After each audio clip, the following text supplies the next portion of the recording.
بسم الله الرحمن الرحيم. الحمد لله رب العالمين، والصلاة والسلام على نبينا محمد وعلى آله وصحبه أجمعين. اللهم صل على محمد وعلى آل محمد كما صليت على إبراهيم وعلى آل إبراهيم إنك حميد مجيد. اللهم بارك على محمد وعلى آل محمد كما باركت على إبراهيم وعلى آل إبراهيم إنك حميد مجيد. أيها الإخوة الكرام، أحييكم بتحية الإسلام، فالسلام عليكم ورحمة الله وبركاته. بداية أتوجه بالشكر الجزيل للإخوة القائمين على هذا المسجد ولأصحاب المكتب الدعوي الذي تبنى إقامة هذا الدرس، فالله أسأل أن يجزيهم خير الجزاء، وأسأل الله أن يغفر لمن بنى هذا المسجد وأنفق عليه وتولى رعايته والعناية به. ثم أحييكم أيها الإخوة وأشكر لكم حضوركم، والأمة بخير ما كانت تقيم هذه الدروس وتعلم أبنائها وتدرس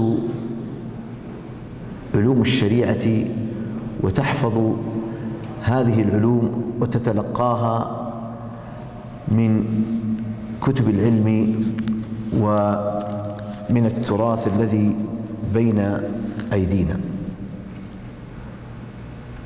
العلم الشرعي أيها الإخوة كله خير وبركة، بركة وخير على صاحبه وحامله وعلى أهله وعلى بيته وعلى بلدته وعلى أمته.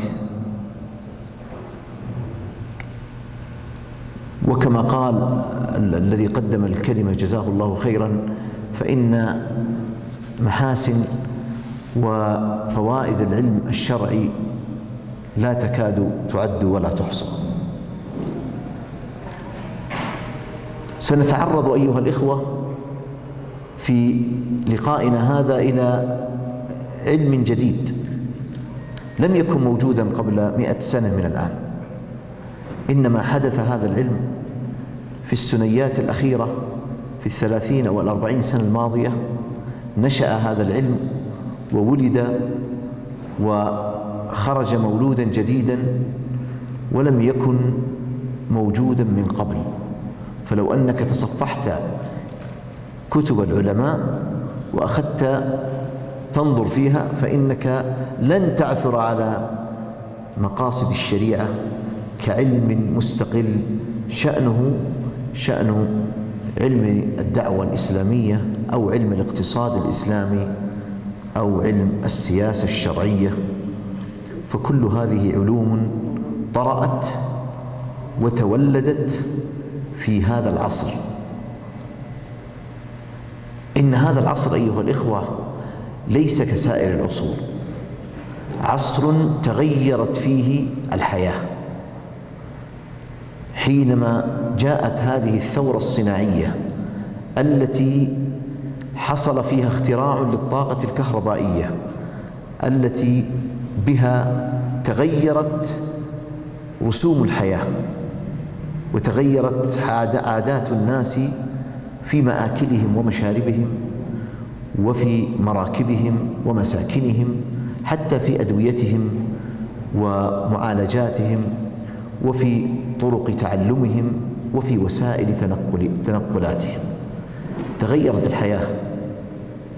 بينما كانت الحياة قبل 100 سنة من الآن هي ما قبل 1000 سنة، ليس هناك فرق يذكر. إنما بعد وجود الثورة الصناعية واختراع الطاقة الكهربائية تغيرت فكثرت النوازل واستجدت أمور. وهذا أيها الإخوة حصل منه ماذا؟ حصل منه وجود نوازل كثيرة. من هذه النوازل في باب العلوم الشرعية نشأة علم مقاصد الشريعة.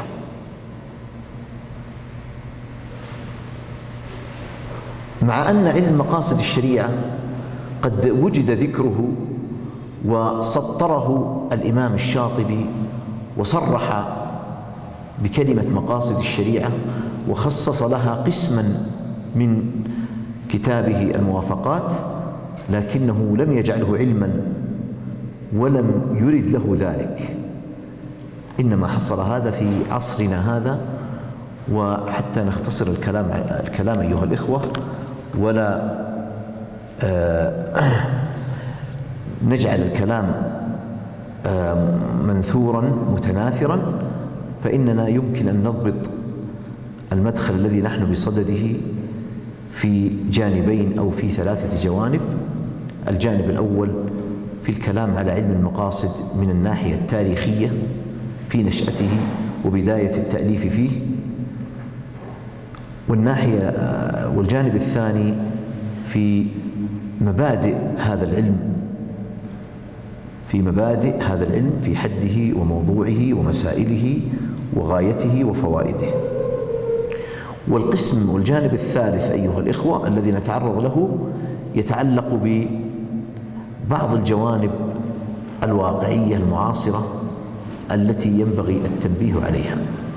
وهذا شأن المداخل أيها الإخوة في سائر العلوم، ينبغي أن تتضمن أمورا 3.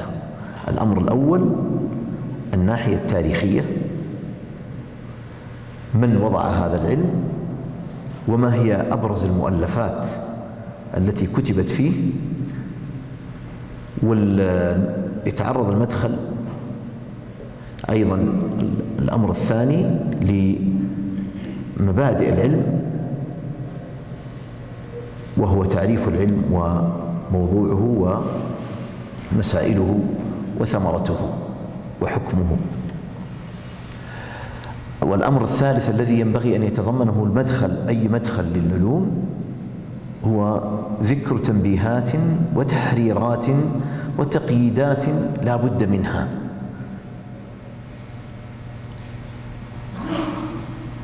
الأمر الأول نبدأ به وهو الجانب التاريخي، وهو ما يعرف بالدراسة الببلوغرافية، وهو علم الإحصاء المكتبي، الببلوغرافيا. فنبدأ وننظر في علم مقاصد الشريعة، من هو واضعه وما أبرز المؤلفات في هذا العلم. لعلنا قبل أن نجيب على ذلك أيها الإخوة نذكر بعض السمات وبعض الجوانب التي يتصف بها علم مقاصد الشريعة. أولا، علم مقاصد الشريعة نقول إنه علم هو من مخرجات هذا العصر، لم يكن موجودا من قبل، هو من العلوم المتولدة. الإمام الشوكاني المتوفى سنة 1255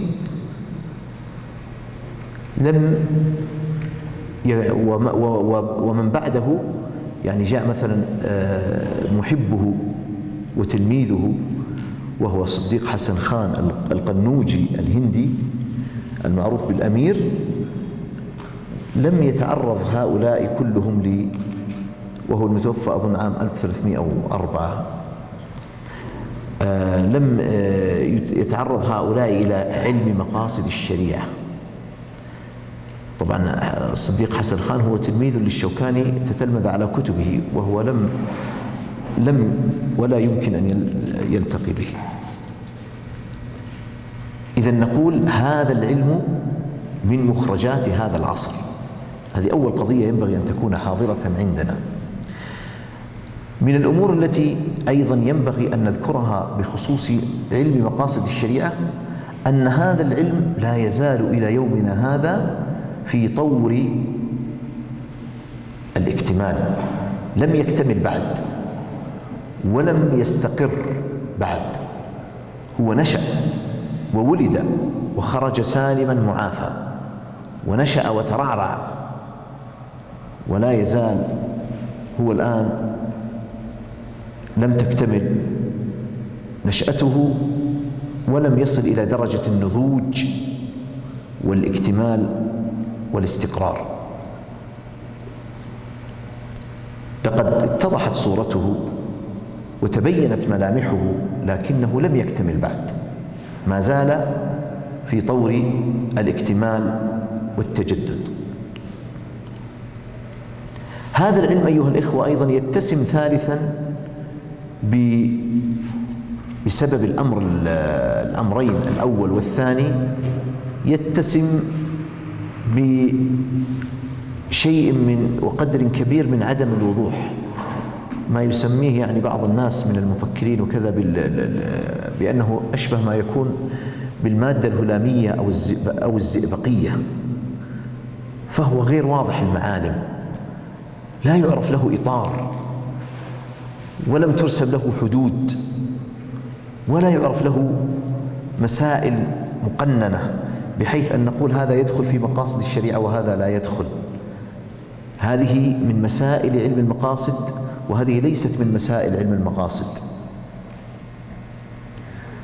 وذلك بسبب أنه من العلوم الوليدة، وأيضا من العلوم التي لم يكتمل نضجها.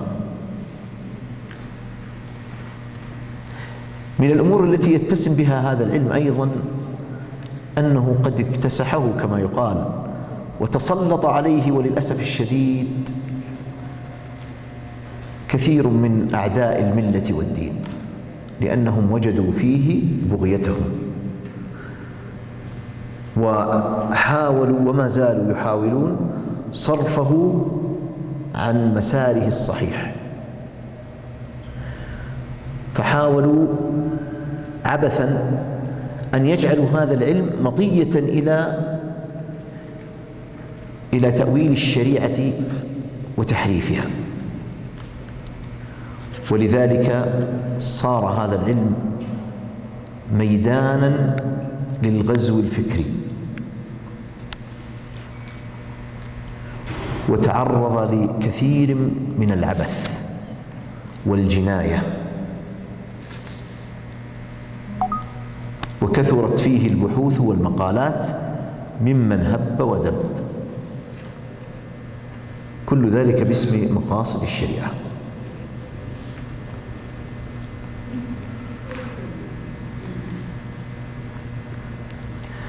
ننتقل الآن أيها الإخوة إلى ذكر أول من وضع هذا العلم،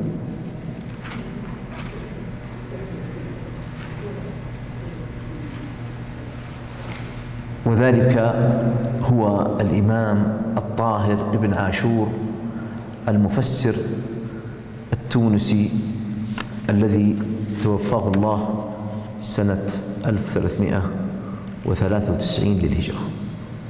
هذا الإمام هو أول من كتب هذا العلم وقيده وحرره وألف فيه كتابا متكاملا سماه مقاصد الشريعة الإسلامية.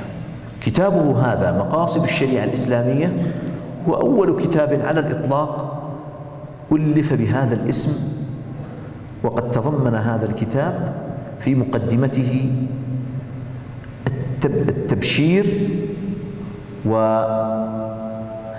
التبشير بهذا الميلاد الجديد لهذا العلم، فآذن هو وأعلم الناس الأقربين والأبعدين، أعلمهم وآذنهم بولادة علم جديد اسمه علم مقاصد الشريعة. وقد تلقيت هذه البشارة تلقيت بالترحيب والقبول من كثير من أهل العلم، بل إنه قد تحول علم مقاصد الشريعة بعد ذلك إلى أن صار مقرراً دراسياً ومادة تدرس في الكليات الشرعية والجامعات الإسلامية المتخصصة. ثم تطور الأمر بعد ذلك، وبدأ أيضاً لما بدأت الدراسات العليا وبدأت الأبحاث والرسائل الجامعية، سجلت في مقاصد الشريعة عدة رسائل، وبذلك اتسع هذا العلم وبدأ في التبلور ومرحلة الاكتمال. وعقدت أيضا ندوات ومؤتمرات في مقاصد الشريعة. هذه أبرز الآثار التي أعقبت تأليف ابن عاشور، وهي تدل على أن صنيعه وتأليفه هذا كان محل قبول وترحيب من المجتمع العلمي ومن أهل العلم في هذا العصر.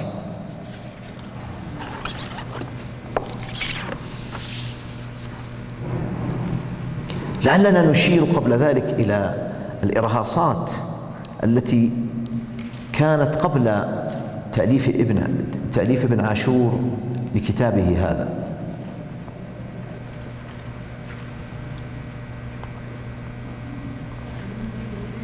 هناك أسباب ودواعي جعلت تأليف ابن عاشور لعلم مقاصد الشريعة وتأسيسه لهذا العلم أمرا محتوما لا بد منه. من ذلك أيها الإخوة أن ابن عاشور عاصر سقوط الخلافة الإسلامية، الدولة العثمانية، وكان هذا أيها الإخوة خبرا مؤلما وفاجعة فجع بها المسلمون في المشارق والمغارب. بعد أن سقطت الخلافة الإسلامية ما الذي حل محلها؟ حل محلها الاحتلال الأجنبي الكافر لبلاد المسلمين، وتقسيم هذه البلاد إلى دويلات ضعيفة ولاؤها للمستبد المحتل إلا ما رحم الله. في هذا العصر الذي حصل فيه استبداد للمحتل الكافر المتجبر الذي على التو خرج من حرب عالمية شرسة ظالمة بائدة، في هذا الجو والجانب السياسي كما يقال له أثر وتأثير على الجانب العلمي ولا شك، حلت هنا القوانين الوضعية الغربية في البلاد الإسلامية وهيمنت على المحاكم في بلاد المسلمين، فجيء بالقانون الفرنسي تارة أو القانون البريطاني وأصبح هو دستور المسلمين في كثير من دول الإسلام. هذا أمر يدعو إلى إعادة النظر، وهذا الأمر أيها الإخوة أيضا أدى إلى وجود إشكال أو التشويش على المذاهب الفقهية الإسلامية وعلى أوقاف المسلمين التي كانت تدعم هذه المذاهب الإسلامية أيها الإخوة الأربعة، المذهب الحنفي والمذهب المالكي والشافعي والحنبلي، كانت لها أوقاف ولها قوة اجتماعية وقوة سياسية وقوة علمية، فكان القضاة يولون القضاء من أصحاب وأنصار هذه المذاهب، ويولى منهم أيضا رجال الإفتاء وفيهم العلماء، وتبقى الدروس العلمية كلها تحت مظلة المذاهب الأربعة. فلما جاءت القوانين الوضعية وحصل الاستعمار، وتسميته بالاستعمار تسمية وإن كانت شائعة لكنها ليست بصحيحة، لأنه هو في الحقيقة تخريب وليس إعمارا. الإعمار مقصد شرعي بعث به الأنبياء. المقصود أيها الإخوة الكرام لما جاء الاحتلال الأجنبي وفرض القوانين الوضعية، ضعف شأن ماذا؟ شأن التعليم الديني، ضعفت المذاهب الأربعة، وبدأ شيء جديد في العالم الإسلامي لم يكن مألوفا ومعروفا، وهو دراسة القانون، حتى يخرج عندنا رجال قانون يطبقون ويفهمون القانون الوضعي، القوانين الغربية التي جثمت وفرضت على بلاد المسلمين، فزاحمت كليات الحقوق، زاحمت كليات الشريعة، وصار يدرس الحقوق والقانون البنين والبنات. هذا الأمر لم يكن غائبا عن الطاهر بن عاشور، وألف في ذلك كتابا بحث فيه قضية التعليم الديني وسماه نعم أليس الصبح بقريب. وله كتاب آخر أيضا يعالج قضايا المجتمع الإسلامي، سماه بأصول النظام الاجتماعي في الإسلام، أصول النظام الاجتماعي في الإسلام. إذن عندنا سبب سياسي وسبب علمي وسبب اجتماعي، وكل ذلك اجتمعت هذه الأسباب، ومنها أيها الإخوة ومن خلالها ولد وتهيأت ولادة هذا المولود الجديد. هذه كانت بيئة حاضنة للعلم الجديد، علم مقاصد الشريعة. هناك إرهاصات أدق وأقرب. من الأسباب العلمية الكبرى طباعة كتاب الموافقات للإمام الشاطبي. كتاب الموافقات طبع قبل 100 سنة من الآن، وأول من درس هذا الكتاب أيها الإخوة هو الطاهر بن عاشور، كان يدرسه في جامع الزيتونة لطلابه، ولو لم يكن مطبوعا لما ساغ له ذلك. أول ما طبع الكتاب أيها الإخوة طبع في تونس قبل الطاهر بن عاشور عام 1302 للهجرة، وصححه 3 من علماء جامعة الزيتونة. طبع بعد ذلك في قازان في الجمهوريات الإسلامية عام 1327، ثم طبع بعد ذلك في مصر سنة 1341. طبع على يد المطبعة المنيرية، وعلق عليه الشيخ محمد الخضر حسين، وعلق على بعضه أيضا، على بعضه محمد الخضر حسين على الجزء الأول والثاني، وعلى الجزء الثالث والرابع علق عليه محمد حسين مخلوف.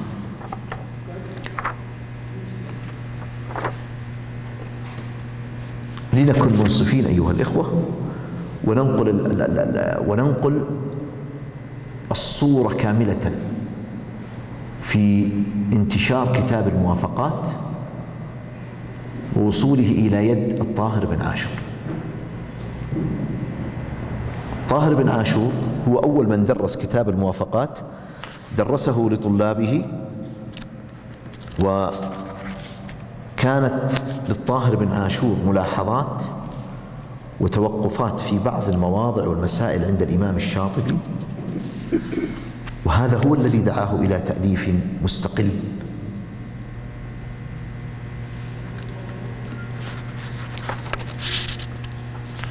فرغ الإمام الشاطبي من تأليف كتابه عام 1360 للهجرة،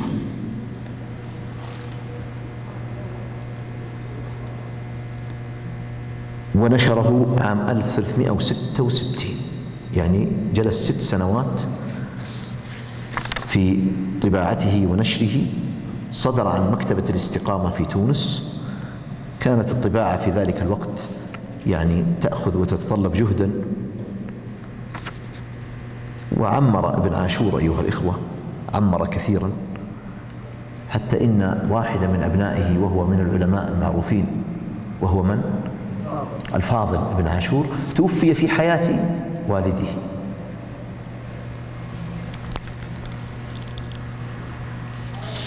وضع ابن عاشور نظرة متكاملة لعلم المقاصد، تضمنت حده وموضوعه وثمرته ومسائله واستمداده.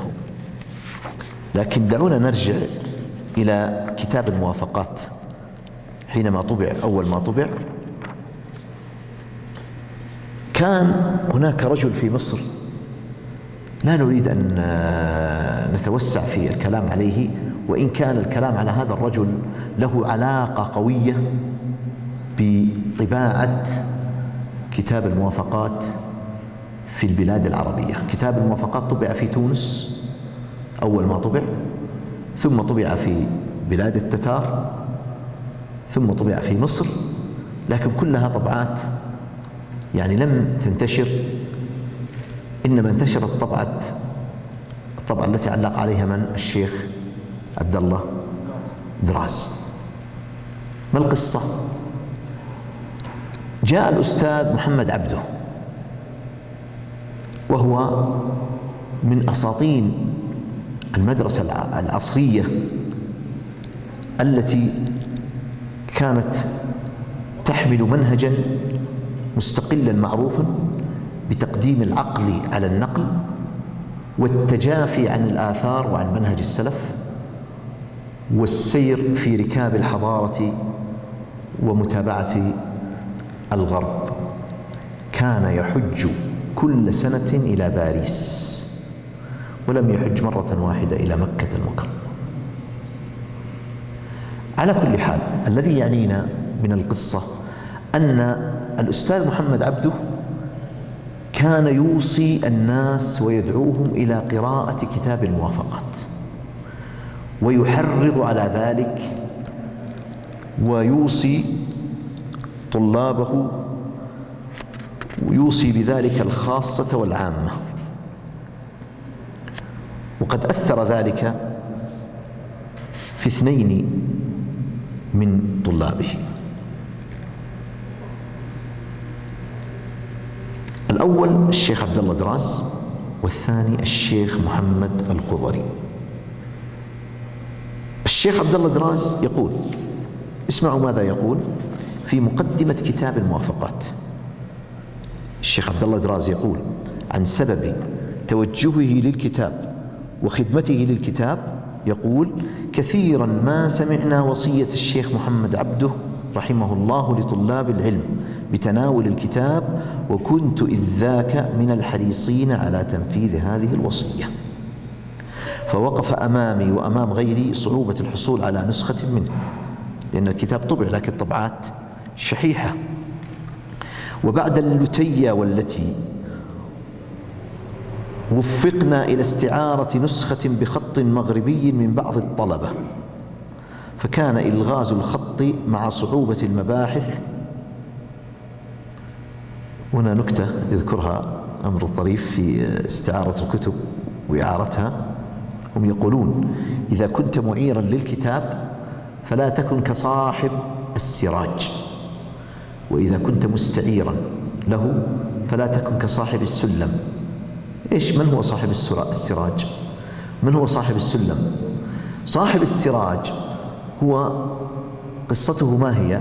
هو أن هناك جيران له، واحد عنده سراج، السراج الذي يضيء في الليل، الفانوس. بعض الجيران كانت عندهم مناسبة في الليل، فاستعاروا منه السراج وطلبوه، قالوا: عندنا مناسبة. جاءوه من وقت مبكر من الظهر، قالوا: نحن نحتاج إلى السراج هذه الليلة. قال: أبشروا تفضلوا، وأعطاهم السراج.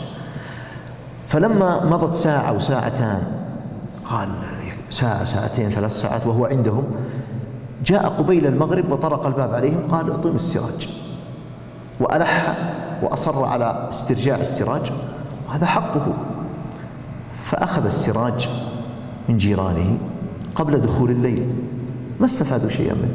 فيقولون: إذا كنت معيرا فلا تكن كصاحب السراج، يعني أعطي المعير المستعير، أعطي المستعير وقتا كافيا للاستفادة والانتفاع من الكتاب. وإذا كنت مستعيرا فلا تكن كصاحب السلم. صاحب السلم كان واحد عنده سلم، وكان هذا الرجل ضعيف البنية يعني وهزيل الجسم، والسلم كبير وطويل وثقيل، فأحد جيرانه ما شاء الله يعني جثته كبيرة ومقاسه كبير كما يقال يعني ما شاء الله. المهم جاء طلب السلم من جاره، قال والله جاره قال السلم موجود كما تراه أمامك، لكن أنا لا أستطيع أن أحمل السلم. قال لا لا لا, لا تحمله أنت، أنا أحمله، أنا أخذه بنفسي، أنت لا تفعل شيئا. قال أعرف هذا، لكن في الترجيع أنا الذي سأرجعه، أنا الذي إليك وآخذه وأرده إلى بيتي. فيقولون إذا كنت مستعيرا فلا تكن كصاحب السلم، يعني حتى يأتي يطالبك ويذكرك ويرسل لك رسائل جوال ويرسل لك فلان رجع الكتاب، أين الكتاب؟ حتى بعضهم ينسى الكتاب سنوات، بعضهم يجلس الكتاب عنده 20 سنة يا إخوة، بعضهم أكثر، والله بعضهم يجحد الكتاب، وبعضهم يقول والله ما أدري الكتاب، والله فكرته من الكراتين، أو والله يمكن أعطيته واحد أو كذا.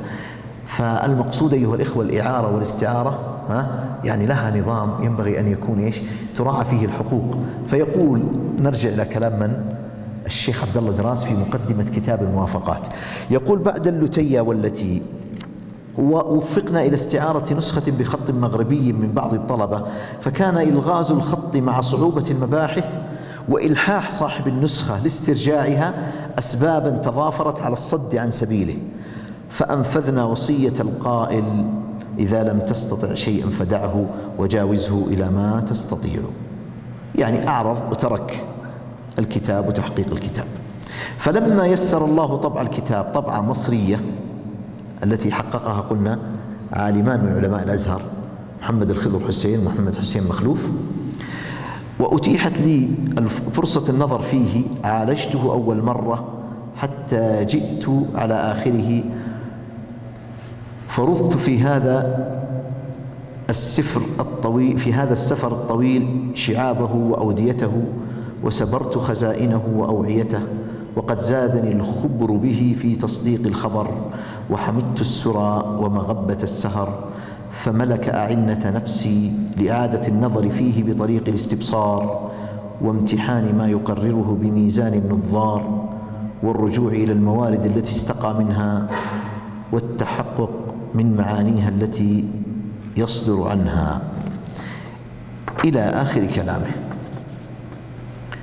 فأخرج طبعة نفيسة عليها تعليقات مفيدة، فكان كالشارح لكتاب الموافقات، بل كان في كثير من الأحيان هو معترض أكثر من أن يكون مبينا أو مؤيدا وموافقا.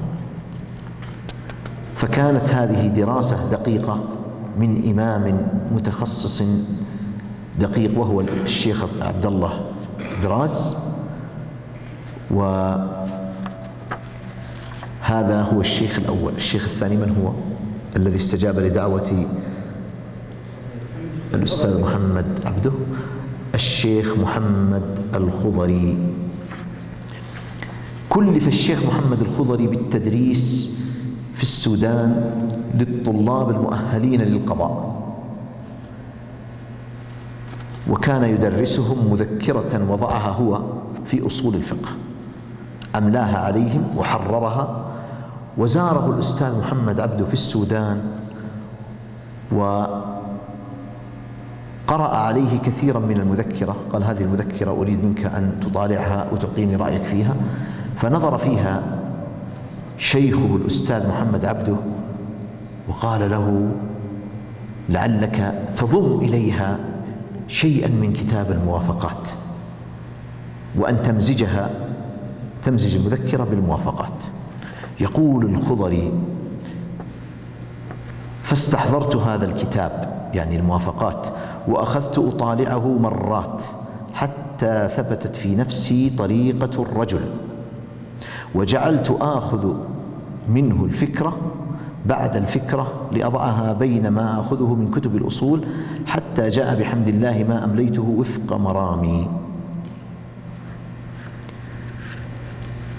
إذن صار كتاب الموافقات خاصة فيما يتعلق بمقاصد الشريعة صار محل عناية من أهل العلم، وصار كما يقال تحت الأضواء الكاشفة. في المغرب أيضا حصلت استجابة أخرى. شوفوا الاستجابة الأولى تحقيق الشيخ. الاستجابة الأولى دعوة الأستاذ محمد عبده للخاصة والعامة إلى النظر في كتاب الموافقات. استجاب لذلك 2 الشيخ عبد الله دراز فحقق الكتاب وشرحه. ثالثا محمد الخضري مزج ورجع لكتاب الموافقات ومزج به كتابه ومذكرته في أصول الفقه. درس هذا الكتاب كتاب الموافقات لطلابه. من هو في تونس؟ الطاهر بن عاشور. في المغرب حصلت استجابة من نوع آخر، فقد قام الشيخ ماء العينين بنظم كتاب الموافقات، ثم قام بشرح النظم، وطبع هذا في حياة ماء العينين، وذلك سنة 1324. وهذا يعتبر جهدا جديدا من الجهود. نظم للموافقات وشرح للنظم. إيش من يعرف اسم الكتاب؟ نعم، المرافق على الموافق. نعم، المرافق على الموافق. نعم، مطبوع في مجلدين. جاء الشيخ محمد الولاتي. ماء العينين توفي عام 1328، الولاتي توفي عام 1330. وهذا الولاتي الشنقيطي ألف كتابا اختصر فيه الموافقات. شوف كيف المغرب نظموه، وفي شنقيط اختصروه، وفي تونس درسوه، وفي مصر طبعوه وحققوه.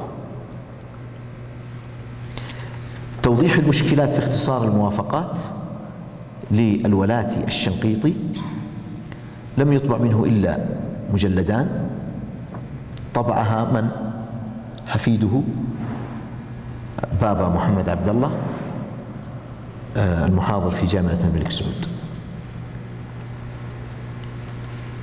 وتزامن ذلك أيضا مع طباعة كتاب للشاطبي آخر، وهو كتاب الاعتصام، والذي حققه وطبعه وقام بطباعته من هو؟ تلميذ الأستاذ محمد عبده. تلميذ الأستاذ محمد عبده، وهو من؟ الشيخ محمد رشيد رضا، الذي قام بماذا؟ بنشر وطباعة كتاب الاعتصام للإمام الشاطبي. اكتملت الآن التركيبة والقصة، لكن المقاصديون المعاصرون أيها الإخوة، لكن المقاصديين المعاصرين أخذوا كتاب الموافقات واحتفوا به وأعرضوا عن كتاب الاعتصام للشاطبي، لأن هذا كتاب الموافقات يناسب أغراضهم ومرادهم، وكتاب الاعتصام هو بخلاف ذلك.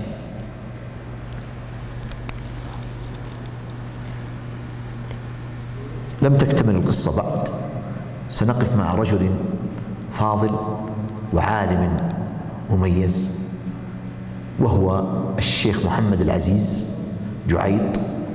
الشيخ محمد العزيز جعيط هذا صديق للطاهر بن عاشور وزميل له. انظروا القصة يا إخوة، وسبحان الله، يعني أنتم لو تنظرون وتنقبون في بعض دواعي التأليف تجدون الدواعي أحيانا تكون قريبة ليست بعيدة، يعني كما يقال من وسط البيت أو من جوار البيت.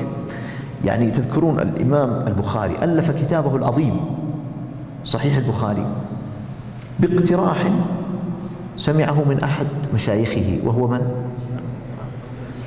نعم، ابن راهويه الشافعي، الذي ألف كتاب الرسالة في أصول الفقه.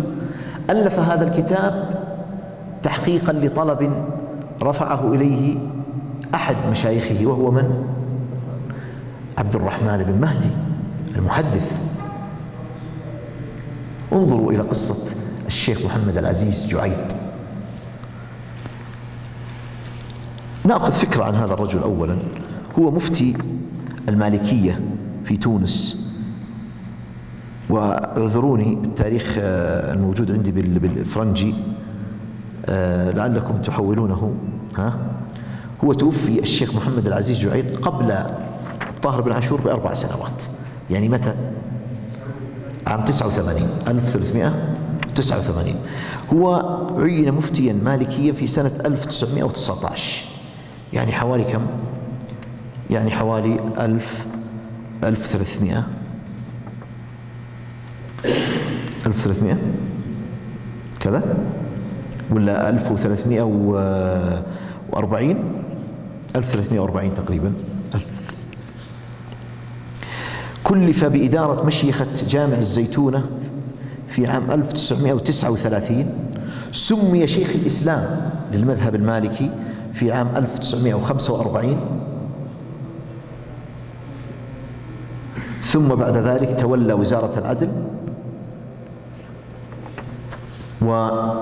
واختير رئيسا شرفيا لجمعية العلماء المسلمين الجزائريين مع أنه تونسي، وذلك في سنة 1951. في عام 1956 عين مفتيا للجمهورية حتى تقاعد في سنة 1960. يعني هذا كل الكلام قريب، منذ 50 سنة تقريبا. توفي عام 1389، يعني بعد 10 سنوات تقريبا من تقاعده. تقاعده عام 1960 الذي يوافق تقريبا 1380. ماذا فعل الشيخ محمد العزيز جعيط؟ انظروا ماذا فعل. شيء سهل، ولذلك أيها الإخوة الإنسان لا يستهين بأمر لو كان يسيرا، قد ينفع الله بكلمة أو بإشارة. نشر مقالة له الشيخ محمد العزيز جعيط في المجلة الزيتونية في شهر شوال سنة 1355 بعنوان المقاصد الشرعية وأسرار التشريع. قال رحمه الله: ذلك أني لم أعثر في هذه الثروة العلمية مع غزارة مادتها وكثرة أنواعها ووفرة عددها على ديوان جامع جدير باستحقاق هذا اللقب، يجمع في مطاويه شمل المقاصد الشرعية ويفصح عن أسرار التشريع. ويا ليت أو لعل بروق التوفيق تتألق للعلماء الراسخين من المعاصرين العاملين في سبيل الإصلاح، فتشرح صدورهم لمراجعة المواد المتحدث عنها وجمع متفرقاتها ونظم شتاتها وسبكها في قالب يقري أريها المشور ويجعل الوصول إليها من الأمر الميسور. دعوة صريحة.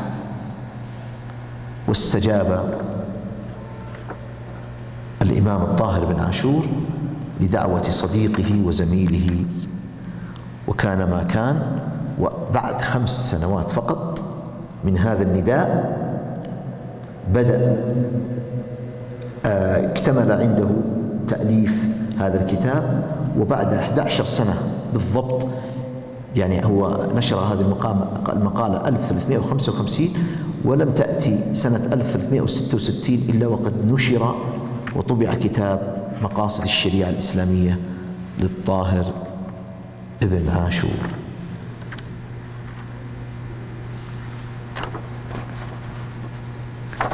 ماذا حدث بعد ذلك؟ الإمام والشيخ علال الفاسي من المصلحين والفقهاء المجددين في المغرب الإسلامي، في بلاد المغرب هناك، كان له أيضا عمل يذكر ويشكر. في عام 1382، يعني بعد 16 سنة من كتاب الطاهر بن عاشور، ألف كتابا آخر سماه مقاصد الشريعة ومكارمها. لم يذكر. علال الفاسي توفي متى؟ عام 1394، يعني بعد وفاة ابن عاشور بسنة واحدة. إذن هم كانوا كانا متعاصرين. ولا شك أن علال الفاسي قطعا يقينا أنه سمع بالطاهر بن عاشور. الطاهر بن عاشور كان إماما مشهورا ومعروفا، وعلال الفاسي أيضا كان رجلا معروفا ومشهورا، فلا شك أنه سمع بالطاهر بن عاشور، ويقينا أنه اطلع على كتابه، لكنه لم يذكر الكتاب أبدا، لا في المقدمة ولا في ثنايا الكتاب، إلا أنه ذكر بعض الأشياء التي تدل على أنه يقصد ابن عاشور. انظروا ماذا قال، ماذا يقول العلال الفاسي في كتابه.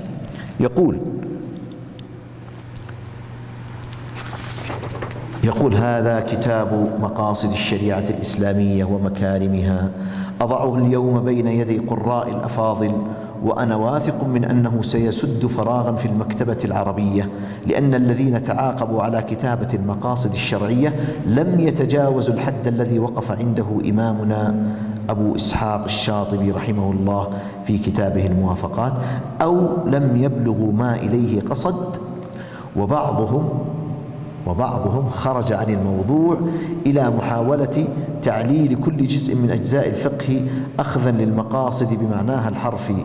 ثم يقول ويعلم الله كم بذلت من جهد في استخلاص فصول هذا الكتاب وجعلها قريبة من أذهان المعاصرين، مستندا إلى أهم المصادر الإسلامية والكتب العلمية الصحيحة، مجتهدا في تفهم آراء المسلمين والتوفيق بينها. يقول وقد أخذ هذا الكتاب مني وقتا غير قصير، إذ اشتغلت فيه مع غيره من الأعمال الأخرى مدة 4 أعوام، فهو ليس بالمرتجل ولا بالمستعجل، وكان أصله محاضرات ألقيتها على كل من طلبة الحقوق بجامعة محمد الخامس بالرباط، وطلبة كلية الحقوق بنفس الجامعة بفاس، وطلبة كلية الشريعة بجامعة القرويين من نفس المدينة. وأملي أن يجد من قراء الكرام قبولا حسنا وعناية بالموضوع الذي ما يزال يستحق الكثير من البحث ومن التدقيق، وحسبي أني قد زدت فيه لبنة على من سبقني، وفتحت آفاقا لمن يريد أن يعمل من بعدي.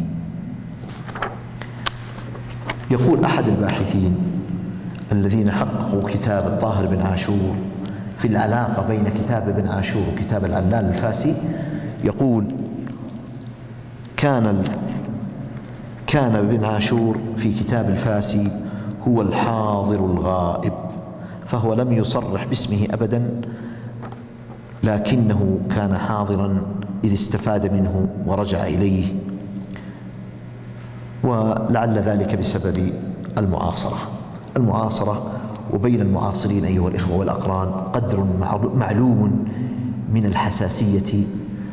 الذي يعنينا أيها الإخوة هو أن هذا جهد وأثر من آثار كتاب ابن عاشور. الأثر الأول ما هو كتاب علال الفاسي. الشيخ علال الفاسي ألف كتابه مقاصد الشريعة الإسلامية ومكارمها. بعد ذلك جاء الشيخ محمد أنيس عبادة في القاهرة عام 1388، يعني بعد 6 سنوات من كتاب علال الفاسي، ألف كتابا صغيرا في مقاصد الشريعة، وطبع هذا الكتاب في القاهرة. أنا حاولت أن أحصل على هذا الكتاب ما استطعت، يعني أنا حصلت على نسخة من مقالة الشيخ محمد العزيز موجودة على الشبكة، لكن كتاب محمد أنيس عبادة هو مطبوع، طبع ورجع إليه بعض الباحثين، لكنه أنا لم أتمكن من الحصول على هذا الكتاب.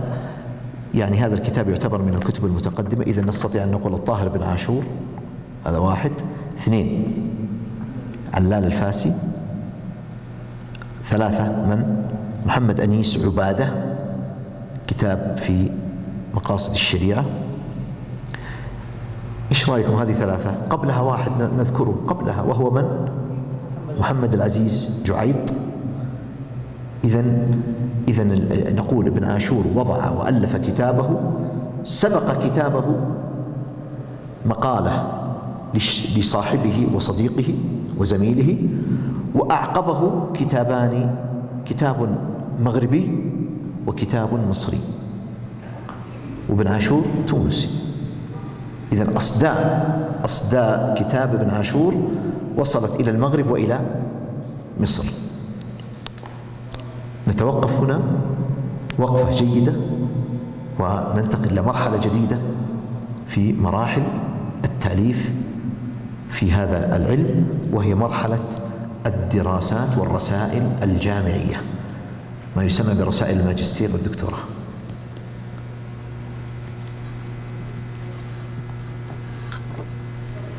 الآن الساعة 5:15، كأنه يبقى لنا ساعة كاملة قبل العصر، قبل أذان المغرب. نتوقف قليلا إذا كان لديكم فقط بعض الأسئلة والمداخلات أو التعليقات. بارك الله فيكم إذا أمكن. طيب يعني نعم تفضل. ونفس مذكر هو أصول الفقه، هو كتابه المعروف باسم أصول الفقه. إذن المرحلة الأولى ما هي؟ تأليف كتاب مقاصد الشريعة الإسلامية للطاهر بن عاشور، وذكرنا لكم الإرهاصات والأسباب التي دعت إلى ذلك من الأسباب السياسية والعلمية والاجتماعية، وذكرنا أيضا ما سبقه وما لحقه. سبقه بحث، مقالة لصديقه، وعقبه ولحقه ماذا؟ كتابان. ننتقل الآن إلى مرحلة جديدة وهي مرحلة ماذا؟ الرسائل الجامعية. تفضل. البقعة الجغرافية لها دخل في ظهور علم مقاصد الشريعة؟ سؤال جميل، أشكر الأخ الفاضل على هذا السؤال. وهذه أنا أعتبر هذا ليس سؤالا، هذا تنبيه إلى أمر مهم جدا، لعلنا لم نتنبه إليه ولم نشر إليه. وهو يقول: هل هناك أثر للبقعة والمنطقة الجغرافية في تأسيس ووضع علم مقاصد الشريعة؟ لا شك أن علم مقاصد الشريعة من أين خرج؟ أين وجد؟ في تونس. في تونس جزء من البلاد المغربية. إذا قيل بلاد المغرب فإنها تشمل تونس والجزائر وليبيا والمغرب، بلاد المغرب وموريتانيا أيضا. لكن كما تعلمون الاحتلال الأجنبي هو الذي قسمها. نعم، لا نريد أن ندخل في الحديث السياسي. السياسة الكلام فيها يعني خطير. المقصود أيها الإخوة بارك الله فيكم، نعم للبقعة والمنطقة أثر كبير. طبعا البلاد المغربية هي تتبنى المذهب المالكي. المذهب المالكي في الحقيقة هو البيئة الصالحة المناسبة لعلم مقاصد الشريعة، ابتداء بالشاطبي رحمه الله وانتهاء بالطاهر بن عاشور. بل إلى يومنا هذا لا يزال علم مقاصد الشريعة في بلاد المغرب له حضور مميز كبير. المذهب المالكي من أصوله العمل بسد الذرائع والأخذ بالمصالح المرسلة، وهذا لا يتوافر ولا يوجد في المذاهب الأخرى. بعض المذاهب كالمذهب الشافعي لا يأخذ بالمصالح المرسلة ولا بسد الذرائع، وكذا مذهب الحنفية والحنابلة يعني بين. ولذلك كان خروج وظهور مقاصد الشريعة من المالكية هو الأمر الطبيعي المتوقع. هذا حصل منذ عهد الشاطبي وانتهاء بهذا العصر حينما ألف ابن عاشور كتابه. أشكر السائل على هذا التنبيه، غفر الله لي ولكم.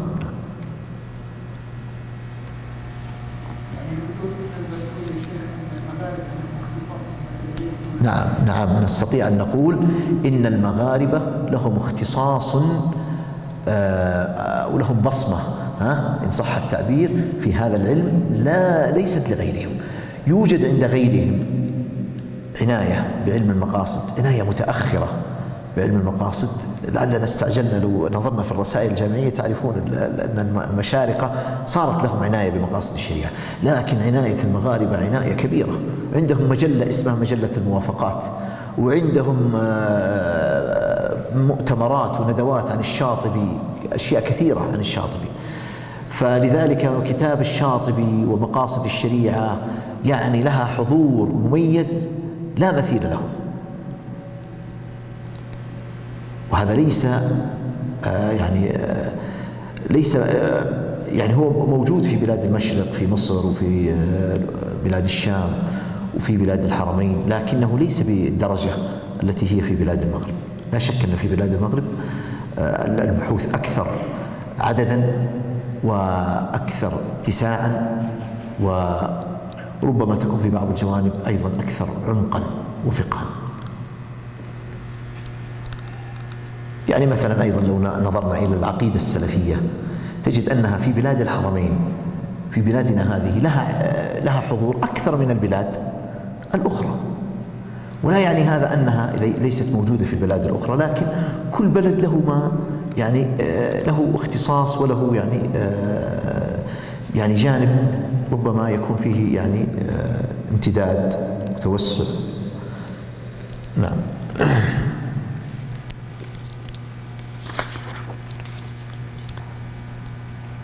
تفضل. ذكرت شيخ في صدر الحديث أن أعداء الدين وجدوا بغيتهم في مقاصد الشريعة، كيف ذلك؟ نعم. يسأل الأخ الكريم يقول أن أعداء الدين كما ذكرت في المقدمة، يقول أنه كان لهم يعني صولة وجولة في مقاصد الشريعة ووجدوا بغيتهم فيه. هذا سنخصص له إن اتسع الوقت، سنخصص له إن شاء الله كلاما مستقلا بإذن الله. نحن سنتكلم عن القضية الأولى التي نتكلم عليها، هي المرحلة التاريخية الآن، فقط قضية تأسيس ووضع علم المقاصد، ثم سننتقل قلنا بعد ذلك الشيء الثاني إلى ماذا؟ إلى مبادئ علم المقاصد، ثم الأمر الثالث هو تنبيهات. هو هذا الغزو المعاصر، الغزو المقاصدي المعاصر. الرسائل الجامعية أيها الإخوة في الحقيقة هذه الأيام كثرت كثرة يعني فاحشة، ولذلك يعني لابد أن يكون هناك شيء من الترشيد للرسائل الجامعية.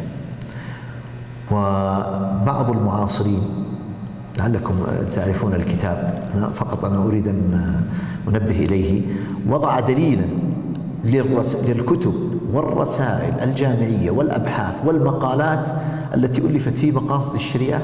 طبعه أول شيء في مجلدين، وبعدين وضعه في كم مجلد يا إخوة؟ من يذكر؟ ما حد يذكر كتاب الدليل الإرشادي لمقاصد الشريعة الذي ألفه الدكتور محمد كمال إمام؟ الدليل الإرشادي لمقاصد الشريعة، بحوث كتب ورسائل وأبحاث ومقالات. الدليل فقط، الدليل اللي هو عبارة عن قائمة إحصائية التي تسمى بالقائمة الببليوغرافية، فقط مجرد الدليل عبارة عن 7 مجلدات. 7 مجلدات. كيف نتكلم الآن نحن الآن نريد أن نتكلم فقط على الرسائل الجامعية الآن، وهي تمثل جزءا كبيرا من الموجود في الساحة. أنا طلبت من بعض الطلبة عندي، طلبت منهم إحصائية من خلال الشبكة، إحصائية لبعض الكتب التي ألفت في مقاصد الشريعة والأبحاث. يعني للوهلة الأولى أخرجوا لي حوالي 500 عنوان وأكثر، ثم قمنا بعد ذلك بتصنيفها. تصنيفها يعني وفق إيش؟ مسارات وحقول معينة، حتى نريد أن نعرف مقاصد الشريعة هذا وين يذهب، أين يذهب وأين يخوض هذا العلم، والبحوث التي فيه وين تذهب، إلى أين تتجه البحوث في مقاصد الشريعة. البحث في علم مقاصد الشريعة أين يسير وإلى أين يتجه، ما هي الحقول وما هي المسارات التي يتوجه إليها الباحثون بكثرة، وما هي المسارات والحقول التي يقل خوضها والبحث فيها، وما هي النقاط والمسارات التي لم يتعرض لها أحد في مقاصد الشريعة. هذا يحتاج أن نجمع البحوث ونصنفها وننظر فيها. أنا لا أريد أن أشغلكم بهذا الجانب، إنما فقط سأقتصر على ذكر 5 رسائل من الرسائل الجامعية التي قدمت للماجستير أو الدكتوراه، وهي أقدم رسائل سجلت في مقاصد الشريعة من مصر ومن بلاد المغرب ومن هذه البلاد. نأخذ هذه الرسائل بالترتيب الزمني. دائما إذا رتبت الناس بشكل زمني فأنت لا تظلمهم. نعم، هذا ترتيب يعني معتبر. أول رسالة سجلت باسم الأهداف العامة للشريعة الإسلامية. الأهداف العامة للشريعة الإسلامية سنة 1391 قبل وفاة الطاهر بن عاشور. شوف كيف الحلقات بعضها يأخذ ببعض. 1391 رسالة سجلها الدكتور يوسف بن حامد العالم، يوسف بن حامد العالم، وهو سوداني، سجلها في مصر في الأزهر رحمه الله. توفي سنة 1408 وهو تلميذ للشيخ الذي قلت لكم أنا لم أستطع الحصول على كتابه، وهو من؟ محمد أنيس عبادة. هذا تلميذه. كتابه اسمه ماذا؟ الأهداف العامة للشريعة الإسلامية. طبع الكتاب لكن غير اسمه لما طبع. من يعرف ايش الاسم؟ صار اسمه ايش؟ المقاصد العامة للشريعة الإسلامية. هو أصلا عنوانه ماذا؟ الأهداف. الأهداف، لذلك هو يعرف الهدف لغة واصطلاحا أظن كذا. نعم. بعد ذلك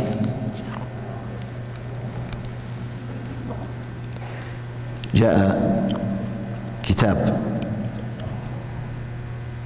لأحد المعاصرين وهو مغربي، وهو في الحقيقة في هذا العصر يعد يعني مرجع في علم المقاصد، وهو الدكتور أحمد الريسوني. في سنة 1411 أخرج أطروحته العلمية التي تحمل عنوان نظرية المقاصد عند الشاطبي. نظرية المقاصد عند الشاطبي للدكتور أحمد الريسوني يعتبر جهدا علميا مميزا ومرجعا معاصرا لا مثيل له، حيث إنه في الحقيقة توجه إلى كتاب الموافقات واستخرج منه كنوزا ورتب مسائل وقواعد الإمام الشاطبي. استخرج بعض المسائل والقواعد عند الإمام الشاطبي ورتبها بطريقة عصرية وبأسلوب ميسر. بعد ذلك جاء كتاب الشاطبي ومقاصد الشريعة للأستاذ حماد العبيدي عام 1412. حمادي العبيدي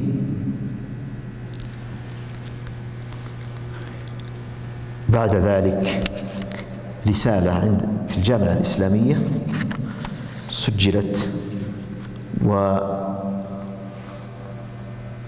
عام 1412 ونوقشت عام 1415 للدكتور محمد سعد اليوبي، وهي الكتاب المعروف مقاصد الشريعة الإسلامية وعلاقتها بالأدلة الشرعية. وهذا الكتاب في الحقيقة يعتبر أجمع كتاب ويعني أحسن الكتب المعاصرة استيعابا وجمعا لموضوع مقاصد الشريعة من الناحية التأصيلية. يمتاز كتاب الرسول بارتباطه الدقيق بالشاطبي، لأنه موضوعه نظرية المقاصد عند الشاطبي. كتاب الدكتور محمد سعد يمتاز بأنه ماذا؟ يعني وسع الدائرة، الشاطبي وغير الشاطبي والعز بن عبد السلام والقرافي والجويني والرازي، فرجع إلى هؤلاء ووثق ويعني رتب كثير من المسائل وأصلها تأصيلا علميا. بعد ذلك وهو الجهد الخامس والأخير نختم به لأن نكتفي بهذه الجهود الخمسة لأنها هي أقدم الجهود. كتاب نظرية المقاصد عند الإمام محمد الطاهر بن عاشور للدكتور إسماعيل الحسني. نظرية المقاصد عند الإمام الطاهر بن عاشور للدكتور إسماعيل الحسني. هذا الكتاب طبع عام 1416. نقف إلى 1416 يكفي. الآن 20 سنة من عام 1416 إلى يومنا هذا 20 سنة. هذه 20 سنة يعني ما ذكره الدكتور محمد كمال إمام الذي يعني يمكن كتابه الآن الدليل الإرشادي له الآن يمكن 5 سنوات أو أكثر، بعد يعني ما استوعب أيضا ما بعده، يعني شيء كثير، يعني تأتيك مئات العناوين بعد ذلك، مئات العناوين التي لا طاقة لنا بها.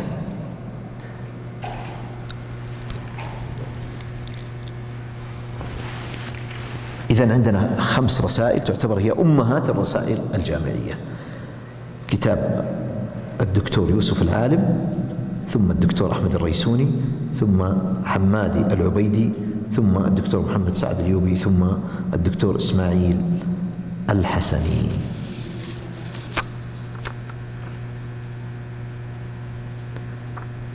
هذا أيها الإخوة نموذج ومؤشر قوي ومرحلة مهمة في مقاصد الشريعة في عصرنا هذا، وهي الدراسات والرسائل الجامعية.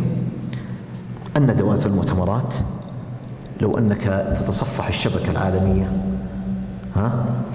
فإنك ستجد شيء كثير، وتجد مقاطع صوتية يرحمك الله ومقاطع مصورة، وشيء في الحقيقة لا أريد أن أشغلكم به لأنها يعني تختلف من حيث الجودة من حيث الغرض، يعني ونحن لا نريد أن ندخل في هذه المتاهات، لعلنا نعلق على بعضها فيما بعد إن شاء الله عندما نتكلم على الغزو المقاصدي المعاصر، لأنه اتسعت الأمور وكثرت. ينطبق على ذلك قول الشاعر ماذا يقول خراش؟ كثرت الظباء تكاثرت الظباء على خراشي فما يدري خراش ما يصيد. الله المستعان.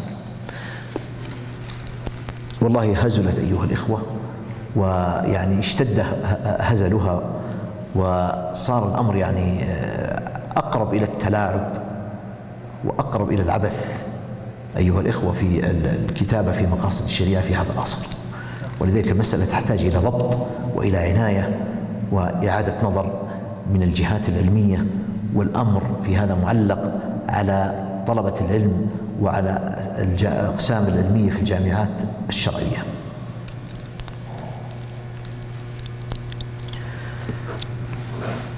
إذن مرحلة تأليف الشاطئ ابن عاشور وظروف ذلك والبيئة التي والأسباب التي تتعلق بذلك، ثم المراحل التي تبعته وهي أشبه ما تكون بالأصداء له، كتاب ابن محمد أنيس عبادة، أو قبله كتاب العلال الفاسي، وبعد ذلك قلنا مرحلة أخرى وهي مرحلة ماذا؟ الرسائل الجامعية. أيضا من المراحل مرحلة اللي هي عقد الندوات والمؤتمرات، وأيضا كتابة الأبحاث والمقالات.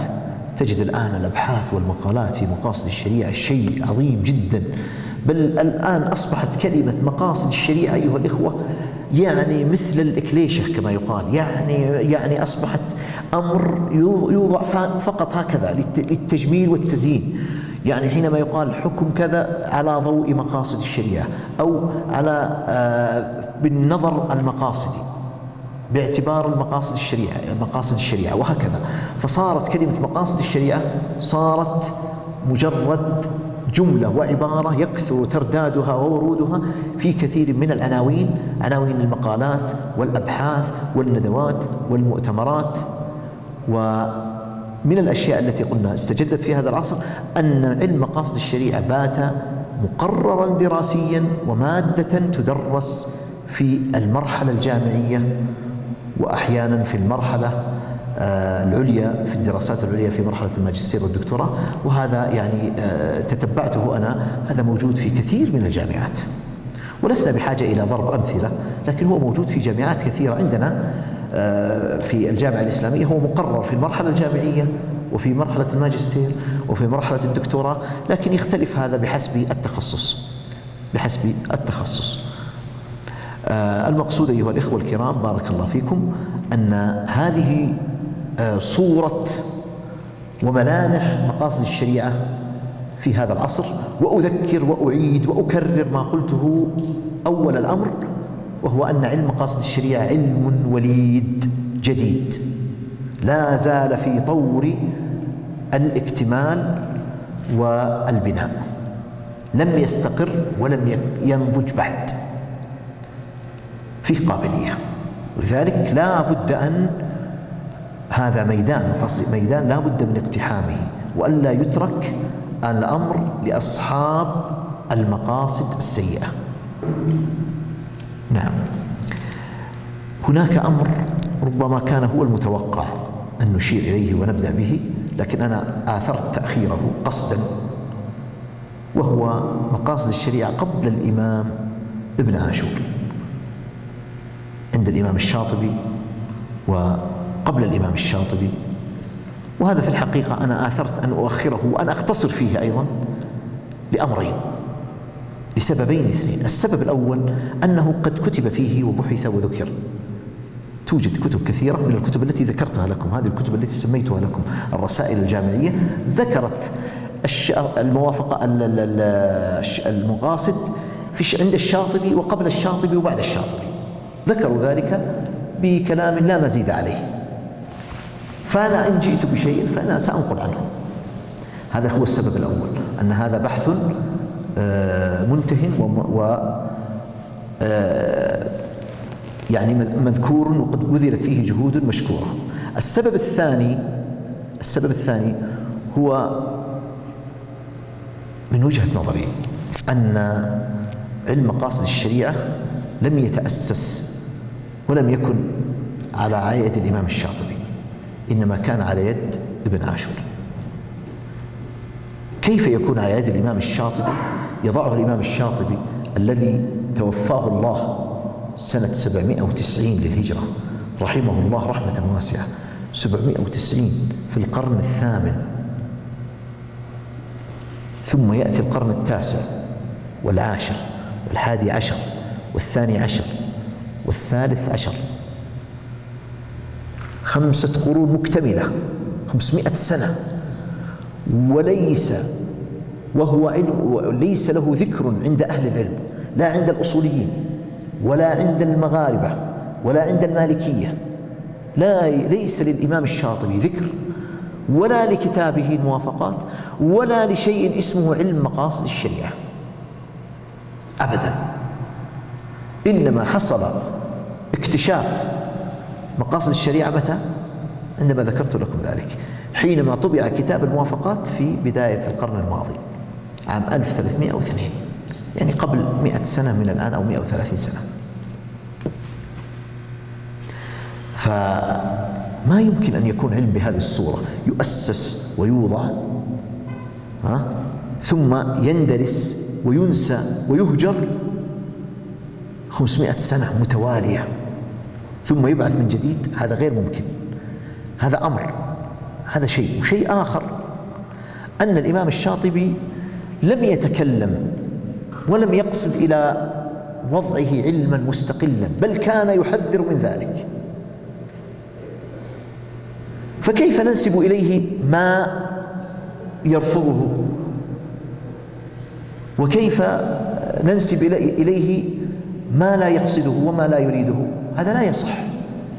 الإمام الشاطبي لم يضع علما اسمه مقاصد الشريعة. غاية ما في الأمر أن الإمام الشاطبي كان له تميز وعناية زائدة بموضوع مقاصد الشريعة، حيث إنه خصص له قسما كبيرا من كتابه وهو يعادل ربع الكتاب، خصصه بمقاصد الشريعة ووسع الكلام على مقاصد الشريعة، وجمع فيه جهود السابقين له، وجاء فيه يعني بجهد مميز، ورتب فيه مسائل وأبحاث وقواعد. نعم له جهد لا يجحد، ولا يمكن أن تكتب وتبحث في مقاصد الشريعة دون أن ترجع للإمام الشاطبي، هذا غير ممكن. لم يفعل ذلك لا ابن عاشور ولا غيره، ولكن لم يضعه ولم يكتبه على أنه علم مستقل، إنما هو جعله قسما من كتابه، كتاب الموافقات. نرجع إلى الإمام الشاطبي، نتكلم عليه بكلام مختصر بما يناسب المقام حتى تكتمل الصورة. الإمام الشاطبي ألف كتابه، هذا كتاب الموافقات. وسبحان الله يا إخوة، السبب الذي من أجله ألف الإمام الشاطبي كتاب الموافقات هو السبب الذي من أجله ألف الإمام الشافعي كتاب الرسالة، وهو السبب الذي من أجله ألف ابن عاشور كتاب مقاصد الشريعة. نعم، السبب واحد، هم كبير كان يحمله هؤلاء الأئمة الثلاثة، وهو التأليف بين أئمة الشريعة والتقريب بين مذاهبها. كيف تختلف الأمة وتتفرق ويوحدهم وحي واحد ونصوص كلهم يذعنون لها ويبجلونها ويجلونها، ثم يختلفون فيما بينهم. ليس غرض هؤلاء الأئمة أن يوحدوا المذاهب وأن يلغوا الاختلاف المذهبي، لا، هذا غير ممكن أصلا، هذا لم يكن في عهد الصحابة، ولكن كان هدفهم التقريب بين المذاهب، بمعنى تحقيق المقالة المشهورة والحكمة الذائعة: الاختلاف لا يفسد للود قضية. اختلف يا أخي، خالفني وأخالفك، قل بهذا القول وأنا أقول بهذا القول الآخر، لك دليلك ولي دليلي، لكن يبقى الحب بيننا والوئام والإيمان والتآلف والتناصر والتناصح والمحبة. إن حصل بيننا حوار وجدال فتقنعني أو أقنعك بأدب وحب. الحوار يكون مع الأدب والحب، كما يقال، وهذه كلمة ومقالة مشهورة ومنقولة عن الإمام الشافعي: إني أحب أن يظهر الله الحق على لسان خصمي. وكما يقول أيضا، يقول: ما أراه حق يحتمل الصواب، عفوا، حق أو عفوا صواب يحتمل الخطأ، وقول غيري خطأ يحتمل الصواب. ولذلك نقل عن الإمام الشافعي لما ذهب إلى مصر غير كثير، وتراجع عن بعض الأقوال له، وصار عنده قولان ومذهبان، المذهب القديم والمذهب الجديد. وهذا منقول عن كثير من الأئمة، التراجع وتغيير الرأي متى ما ظهر له الحق. هذا الذي يسعى إليه هؤلاء الأئمة الثلاثة، ماذا؟ التأليف بين النفوس والقلوب، تحقيق الوحدة الإسلامية في صف العلماء وطلاب العلم. لا يصلح أن يكون بين طلاب العلم تنافر وعداوات وحسابات، لا يصلح هذا بين طلبة العلم. لا يصلح أن يكونوا مثل التجار، مثل الساسة، ومثل الرياضيين، ومثل الفنانين، عداوات وتأليب، وشايات ويعني ورشاوي وكذا. هذا لا يصلح بين طلبة العلم. طلبة العلم بينهم محبة ووئام وتقارب وتناصر وتناصح، لا تفاضح ولا معاداة ولا تعادي ولا منافرة، لا. هذا الذي تدعو إليه هذه الكتب. الإمام الشافعي وضع كتابه، وضع قوانين للاستدلال، والاستنباط، حتى يقرب بين مدرستين، مدرسة الشافعية ومدرسة الإمام أحمد. وهذه المدرستين مدرستان كبيرتان، مدرسة الإمام الشافعي ومدرسة الإمام أحمد. وهذه المدرستين هو تتلمذ عليهما. الإمام الشافعي لهم فضل عليه. شيخه الإمام مالك إمام دار الهجرة إمام مدرسة الحديث، كان الحديث عند أهل المدينة وافر، الروايات وافرة وكثيرة، والرأي عندهم شحيح، بل يكاد يكون ممنوعا في كثير من الأحيان. ثم لما ذهب إلى العراق والتقى بمحمد بن الحسن ولازمه وأخذ منه، وجد عنده من العلم الشيء الكثير، ووجد عندهم عناية بالاجتهاد والاستنباط والقياس، لكن وجد عندهم إشكال في قضية الأخذ بالحديث والعمل به بسبب شح الرواية وقلة الروايات والأحاديث في تلك البلاد التي هي بعيدة، وأيضا يقل فيها الرواه والنقلة، ويكثر فيها أهل الأهواء والبدع، وكثر فيها الوضع والوضاعون. فكانت الروايات شحيحة، وطبيعي أن الروايات إذا قلت وفقدت ساغ التوجه إلى الاجتهاد والقياس. فاتسعت دائرة القياس عند أهل العراق، وصارت هذه مدرسة أهل الرأي، وكانت دائرة الرواية والحديث قليلة وضيقة بسبب ماذا؟ البعد المكاني، ووجود يعني بعض العوامل التي أفقدت الثقة بالرواية، وهي قضية كثرة الفتن عندهم. في مدرسة المدينة، مدرسة الحجاز، كثرت الرواية واتسعت دائرة العمل بالحديث، وضاق عندهم العمل بالرأي. جمع الإمام الشافعي بين هاتين المدرستين. ما أحسن ما عمل هذا الرجل، فتح الله قلب هذا الرجل القرشي المطلبي، فتح الله به كما يقول الإمام أحمد عين الفقه، وما كنا نعرف الفقه يقول قبله. والناس كلهم يدينون بالفضل لهذا الإمام الشافعي. أيها الإخوة، ما من إمام من هؤلاء الأئمة الأربعة إلا وله فضل على هذه الأمة.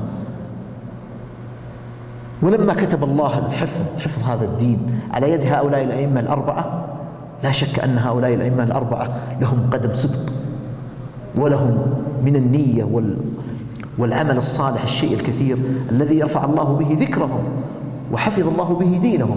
القضاة يعينون من هؤلاء، من طلاب المدارس الأربعة، ويعين المفتون منهم، والأوقاف عليهم، والكتب تطبع وتؤلف، والحواشي والمتون في الفقه وأصول الفقه والقواعد الفقهية وعلوم الشريعة في هذه المذاهب الأربعة.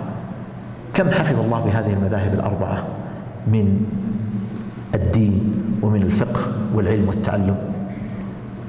إنما هذا كان لما كان عند هؤلاء الأئمة الأربعة، نحسبهم كذلك، والله حسيبهم أنهم أصحاب فضل وديانة وأمانة وعدالة.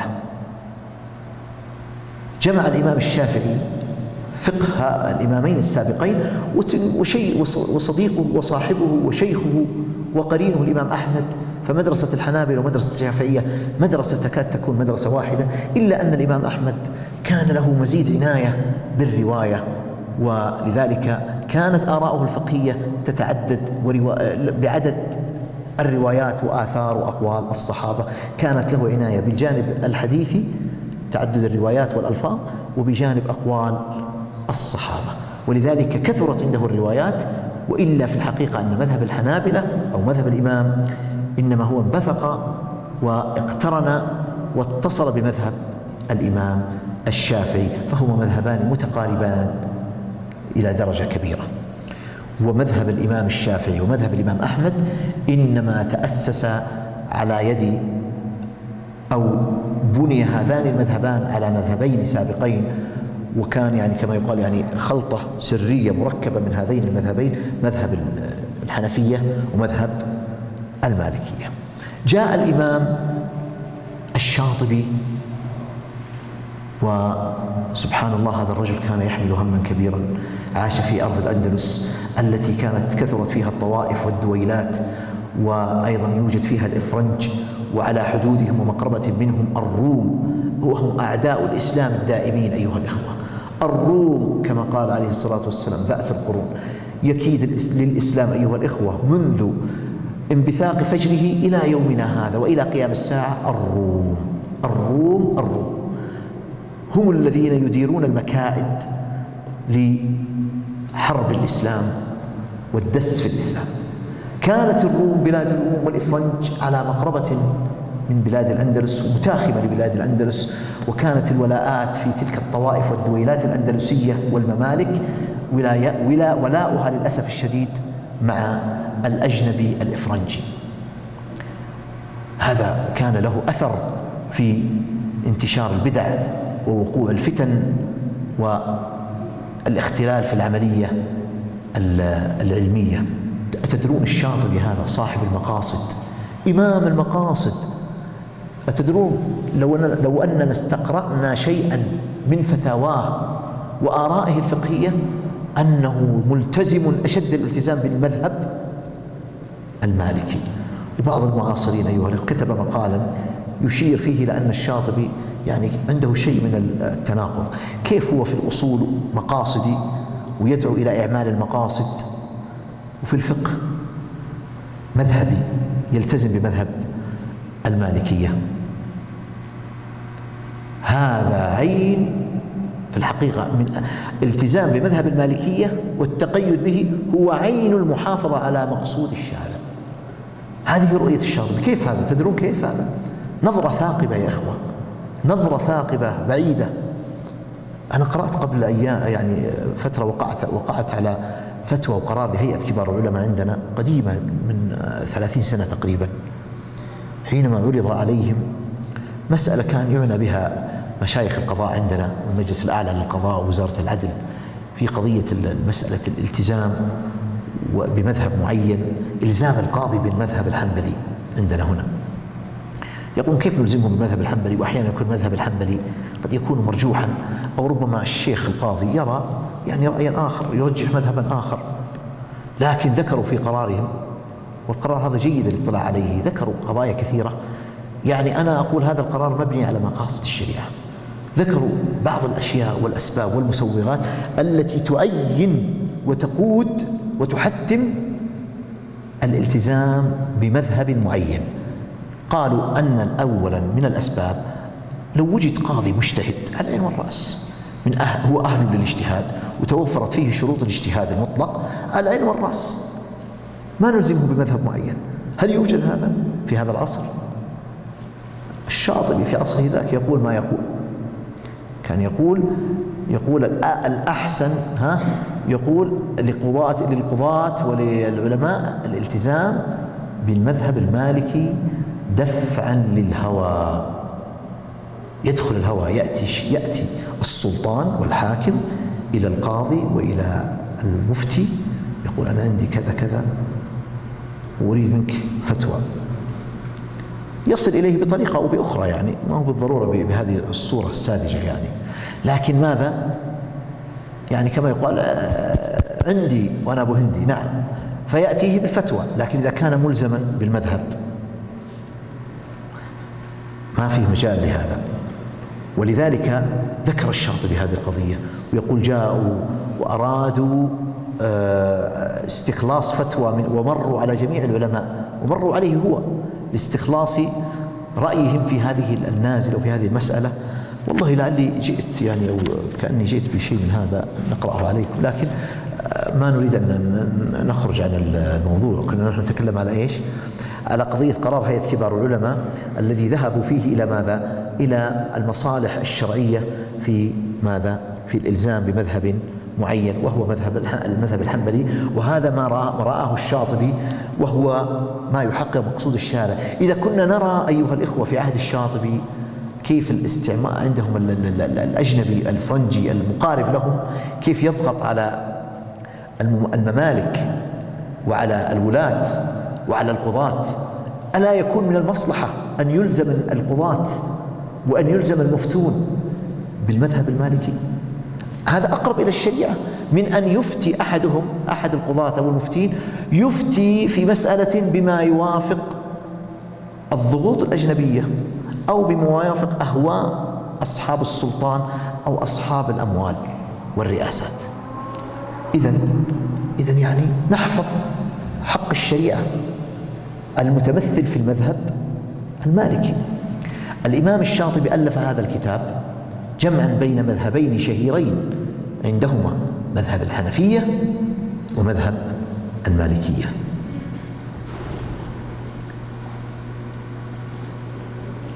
سماه كتاب التعريف بأسرار التكليف.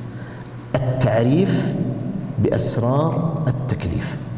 يقول: لما سميته بهذا الاسم وكان يراجع الكتاب ويعيد النظر فيه في ذلك الوقت، رأى في المنام رؤيا، رأى شيخه يقول: أعطيت شيخي هذا في المنام هذا الكتاب.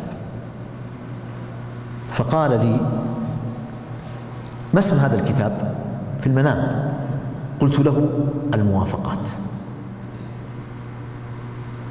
هو سماه باسم آخر، بالتعريف في أسرار التكليف، لكن هو ذكر في المقدمة أنه أراد فيه أن يوفق بين مذهب الحنفية ومذهب المالكية، يعني كما قلنا على المثل السائغ أن الاختلاف لا يفسد للود قضية، وكما قرر الشاطبي أن الشريعة كلها قول واحد، وإن اختلفت المذاهب كلهم يسعون إلى تحقيق مقصد الشريعة والعمل بالنص والعمل بالراجح والعمل بما يؤيده الدليل. هذه كلها عوامل اتفاق لا عوامل اختلاف. ثم يقول: لما أفقت من النوم علمت أن هذه رؤيا حق، فسميته بكتاب الموافقات. كتاب الموافقات بقي مدفونا لم يعرف حتى قبل 100 سنة من الآن تقريبا. نعم، يعني نظمه بعض طلاب الشاطبي أبو عاصم أو المعروف بابن أبي عاصم وآخر أيضا، يعني حصل نظم له في المرتقى وأظن شرح وكذا، لكن هو هذا لا يخرج عن كتاب الموافقات. لم يظهر شيء من الانتشار لكتاب الشاطبي. قلنا لم يذكر الإمام الشاطبي ولا كتاب الموافقات ولا مقاصد الشريعة في 500 سنة بعد الإمام الشاطبي، 500 سنة أو أكثر. الإمام الشاطبي في الحقيقة أيها الإخوة قلنا هذا هو الإمام الثاني، والإمام الثالث هو الإمام ابن عاشور، وكلهم اتفقوا على سبب واحد في التأليف. وعلمتم أنتم أن الظروف التي أدت بالإمام ابن عاشور إلى تأليف كتابه من الأوضاع العلمية المتردية في جانب التعليم الديني والوضع الاجتماعي والأوضاع السياسية. الإمام الشاطبي أيها الإخوة الكرام في الحقيقة لم يأتي بأمر جديد، هو يقول: لم آتي بأمر مبتدع، وإنما وضعت هذا الكتاب وبنيته على كلام السلف واتبعتهم، فأنا متبع لا مبتدع. هذا معنى كلام الإمام الشاطبي. فهو قد استفاد في الحقيقة استفادة كبيرة جدا من الدرجة الأولى من كتب الأصوليين، من كتب الإمام الغزالي المستصفى على وجه الخصوص. كتاب المستصفى للإمام الغزالي له تأثير كبير في الموافقات. الغزالي المستصفى للغزالي، البرهان لإمام الحرمين الجويني، كتاب المحصول للرازي، كتاب الإحكام للآمدي، العز بن عبد السلام في كتابه قواعد الأحكام، كتب المالكية الإمام القرافي في كتبه الفروق وغيرها. كتب المالكية قاطبة كان يرجع إليها كثيرا الإمام الشاطبي. إذن الإمام الشاطبي بناؤه الفكري أخذه من كتب الأصوليين بالدرجة الأولى، وكتب المالكية بدرجة أيضا كبيرة، وكتب الأندلسيين بدرجة ثالثة. ثلاث اتجاهات أثرت في البناء الفكري لكتاب الموافقات: أصول الفقه والمالكية، مذهب المالكية، وجهود الأندلسيين، من ذلك شيخه الإمام المقري صاحب كتاب القواعد كتاب القواعد المقري. لم يثبت أيها الإخوة أن الإمام الشاطبي خرج من غرناطة البلد التي ولد فيها ونشأ فيها ومات فيها، لم يثبت أنه خرج منها، بل كان يراسل، يستخدم مسألة عملية البريد، كان يراسل العلماء في القيروان في تونس وفي المغرب وفي المدن الأخرى في الأندلس، كان يراسلهم، وأثبت شيئا من هذه المراسلات في كتاب الموافقات وفي كتابه الإفادات والإنشادات. الإمام الشاطبي حتى لم يثبت عنه أنه حج إلى مكة، الله أعلم بالوضع في ذلك الوقت بظروفه وبقدرته، هل عنده استطاعة أو لا، الله أعلم بذلك. ما عندنا في ذلك يعني معطيات نستطيع أن نبني عليها حكما معينا. لم يثبت أن الإمام الشاطبي، إذا كان لم يثبت هذا كله، إذا لم يثبت أنه التقى بابن القيم أو بابن تيمية. طبعا ابن تيمية صعب أنه يلتقي به، ابن تيمية توفي عام كم؟ 28 بعد 700، والشاطبي عام 90 بعد 700. ما صعب جدا. أظن كان الشاطبي ربما ذلك الوقت يعني ربما كان طفلا صغيرا. لقاؤه بابن القيم أيضا لم يثبت قطعا، لكن شيخه المقري التقى بابن القيم. لكن الذي يجمع بينهما بين مدرسة ابن تيمية وابن القيم ومدرسة الإمام الشاطبي عدة أمور. ولذلك نجد أحيانا الكلام موجود عند الشاطبي وموجود عند ابن القيم وموجود عند ابن تيمية. يعني أنا أعطيكم بعض الأمثلة التي من القواعد التي اشترك الثلاثة في تقريرها بعبارات متقاربة. من هذه المسائل مسألة إثبات القياس والاحتجاج بالقياس والعمل بالقياس،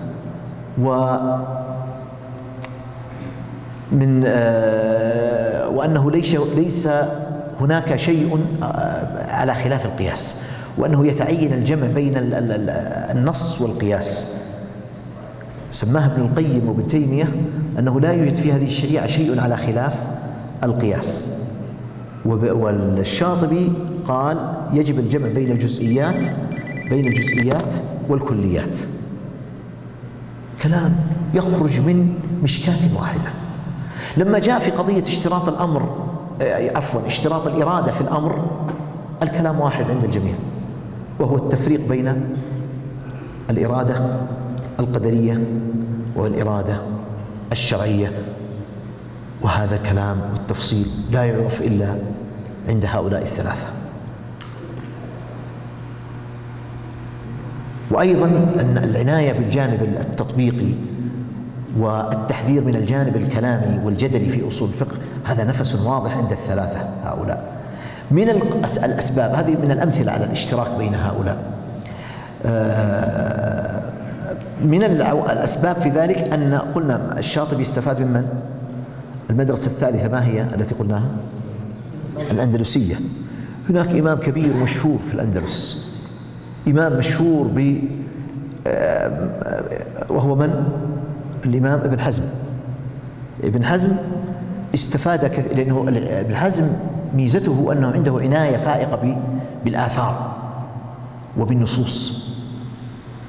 هذا الاتجاه استثمره الإمام الشاطبي، واستفاد منه أيضا الإمام ابن تيمية وابن القيم، لا في إنكار القياس والجمود على النص، لا، بل في وجوب العمل بالنصوص وترك القياس إذا كان مخالفا للنص. هذه القضية واضحة عند الثلاثة. إذن وأيضا عند الإمام ابن عبد البر تجد أنهم كلهم يرجعون إليه. هؤلاء لما الثلاثة ابن عبد البر له تأثير فيهم. إذن نقول اشترك هؤلاء الأئمة في الاستفادة من ابن عبد البر، في الاستفادة من ابن حزم. هذه قواسم مشتركة في الاستفادة من الإمام الشافعي ومدرسة أهل الحديث التي جاءت بعد الإمام الشافعي، وجاءت على سنن وعلى طريقة الإمام الشافعي، ليست طريقة المتكلمين ولا طريقة المتكلمين. طريقة المتكلمين التي عنيت بالمنطق وعنيت بعلم الكلام وحصل في ذلك انحراف واضح، أو طريقة الفقهاء التي كان فيها قدر واضح من التعصب لمذهب الحنفية ويعني تأويل وإهدار لكثير من القواعد الشرعية الأثرية. فكان هناك يعني روح النقد والتصحيح لأصول الفقه عند هذا وهذا عند هؤلاء وهؤلاء، عند ابن القيم وابن تيمية وعند الإمام الشاطبي، كلهم يحملون ماذا؟ روح التجديد والتصحيح والنقد والإصلاح لعلم أصول الفقه. هذه من القواسم المشتركة بين هؤلاء. إذا أردنا أيها الإخوة أن نضع بعض الأعلام ونسمي بعض الأعلام في مدرسة النقد والتصحيح في علم أصول الفقه، فنبدأ أولا بالإمام ابن قتيبة. ابن قتيبة خطيب أهل السنة، له كتابان مهمان في ذلك: تأويل مشكل القرآن وتأويل مختلف الحديث. تتبع آراء المعتزلة وأقاويلهم ومقالاتهم ورد عليها. هذا الأول ابن قتيبة. أبو المظفر السمعاني إمام أهل السنة، وهذا قد استفاد منه كثيرا ابن القيم وابن تيمية، وهو إمام مقدم، صاحب كتاب القواطع، قواطع الأدلة، وصاحب كتاب الانتصار لأصحاب الحديث، وهذا من المجددين لعلم أصول الفقه. هذا الإمام الثاني من أئمة ماذا؟ مدرسة إيش؟ النقد والتصحيح لعلم أصول الفقه. يأتي بعد ذلك ابن تيمية وابن القيم، ثم الإمام الشاطبي، ثم بعد ذلك يأتي كم هؤلاء عددهم؟ ابن قتيبة والسمعاني وابن تيمية وابن القيم والشاطبي. سادسهم أيها الإخوة في عصرنا هذا هيا الله الشيخ محمد الأمين الشنقيطي صاحب أضواء البيان، فقد كانت له جهود مشهودة في تصحيح وتقويم علم أصول الفقه وفق منهج السلف الصالح. نحن يعني هذا استطراد قضية المدرسة التصحيحية في علم أصول الفقه، لكن هي من القواسم المشتركة بين ابن تيمية وتلميذه وبين الإمام الشاطبي. الإمام الشاطبي أيها الإخوة سبقه جهد في مقاصد الشريعة، جهد واضح للإمام الجويني وتلميذه. من هو تلميذه؟ الغزالي. وجهد واضح لإمامين كبيرين فحلان من فحول علم الكلام، وإمامان من أئمة أصول الفقه، الإمام الفخر الرازي والإمام السيف الآمدي. إذن الشاطبي جمع، أنا أخطأت في الكلام أو في الترتيب التاريخي، عفوا. كم يبقى يا شيخ عشان بس الآن باقي كم؟ دقيقة 5 دقائق عشان بس نختم. طيب، إذن الإمام الشاطبي استفاد، أنا ربما أخطأت في التاريخ، نعم أخطأت، استفاد من الإمام